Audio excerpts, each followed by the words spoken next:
लेकिन ये लोगों को नहीं भूलना चाहिए कि दीदी को आज भी 2.5 करोड़ वोट मिला है। मैं आपको ये बता रहा हूँ कि जो लोग ये कह रहे हैं कि टीएमसी खत्म हो जाएगी वो बहुत बड़ी भूल कर रहे हैं।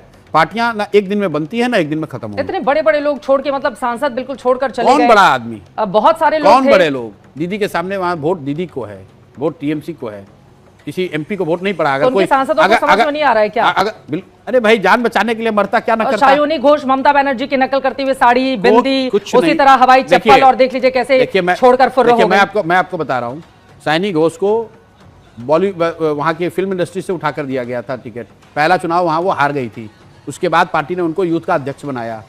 उन्होंने मेहनत करी, लोकसभा में जीत गई, लेकिन वो वोट शायोनी घोष को नहीं मिला था, वो टीएमसी को मिला था, जिसकी उम्मीदवार शायोनी घोष थी। जो आप जिसको भी बड़ा बता रही हैं, जिसमें भी अगर दम है तो जरा निर्दलीय लड़के देख ले वहां पर।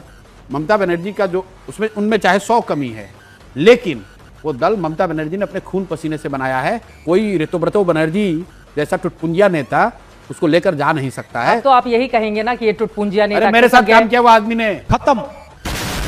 कितनी बड़ी उनकी पॉपुलैरिटी है, वो बंगाल के कितने बड़े लीडर है, मेरा विषय नहीं है, लेकिन आप पूछ रही हैं तो ममता बनर्जी के सामने ऋतुव्रतो बनर्जी क्या को आप बता रहे हैं कि लीडर हो गए। मुद्दा ये है कि क्या ममता बनर्जी के जगह अरूप रॉय जो चेयरमैन बने हैं, अरूप रॉय को कितने लोग जानते हैं बंगाल में? हावड़ा में एमएलए रहे हैं। अरूप रॉय क्या ममता बनर्जी हो जाएंगे? ऋतुव्रतो बनर्जी ममता बनर्जी हो जाएंगे? अमित शाह जी ने कह दिया है कि यहाँ से 30-40 साल तक भारतीय जनता पार्टी रहेगी। अगर अमित शाह का कहे तब तो यहाँ पर देश में कोई राजनीतिक दल होना ही नहीं चाहिए। एक ही पार्टी रहनी चाहिए, उसके अमित शाह मालिक होने चाहिए और जो वो कहे वही होना चाहिए। 100 एमपी आज भी कांग्रेस के हैं ना, आज भी हैं। वो तो आज से 10 साल पहले कहा कांग्रेस मुक्त कर देंगे, नहीं हुआ, चाहे आप जितने जीत रहे हो। तो 3 बार भारतीय जनता पार्टी को हरा पा नहीं रहे हैं लोग। वोट चोरी का मुद्दा उठाते हैं, मेहनत करते नहीं है ग्राउंड पर आकर। ऐसा है कि क्या 3 बार कभी कांग्रेस सत्ता में नहीं रही इस देश में?